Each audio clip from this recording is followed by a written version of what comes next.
More of the Lang family coming up with props. These are the guy portion of the Lang family. You're looking at David Allen Sr., David Nathaniel Jr., and Caleb.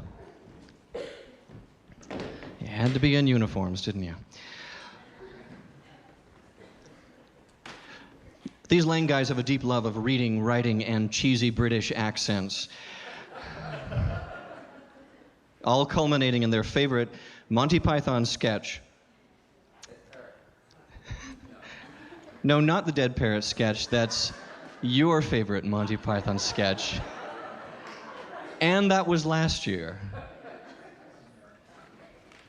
So to make this DVD a good value for you, the viewer out there, we won't be doing the Dead Parrot sketch again. Yes, consider it given up. It's shuffled off this mortal coil, etc. You're waiting, aren't you? Okay, right. The power is just dizzying up here. Anyway, the sketch is Wide World of Novel Writing, the Lang guys.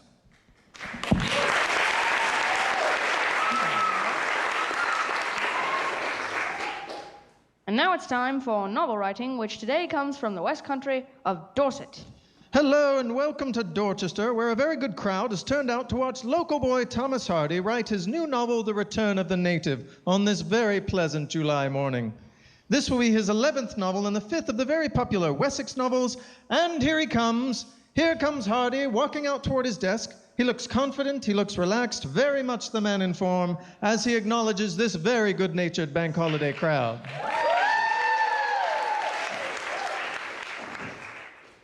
And the crowd goes quiet now as Hardy settles himself down at the desk, body straight, shoulders relaxed, pen held lightly but firmly in the right hand. He dips the pen in the ink and he's off. Hits the first word, but it's not a word. Oh no, it's a doodle way up on the top of the left-hand margin. It's a piece of meaningless scribble. Oh, and he's signed his name underneath it. Oh dear, what a disappointing start.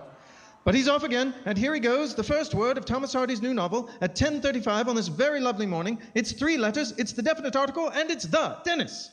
Well, this is true to form. No surprises there. He started 5 of his 11 novels to date with the definite articles.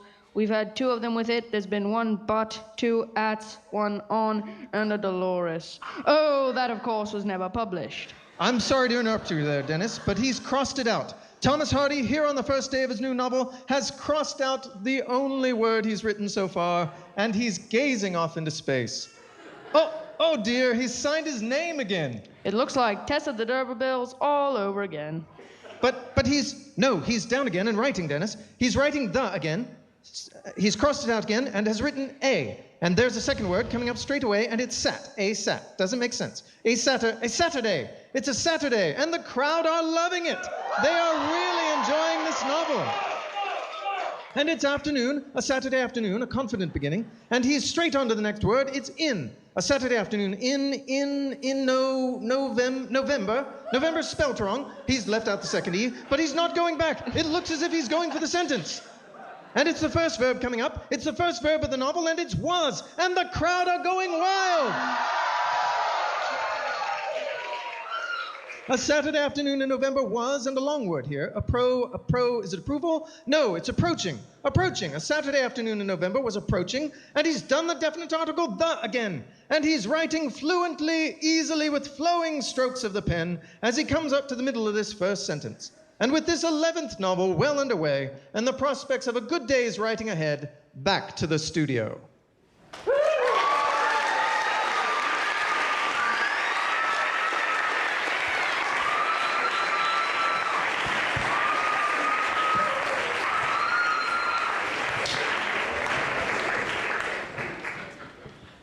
Thank you, Langs. I'm still quivering with the excitement from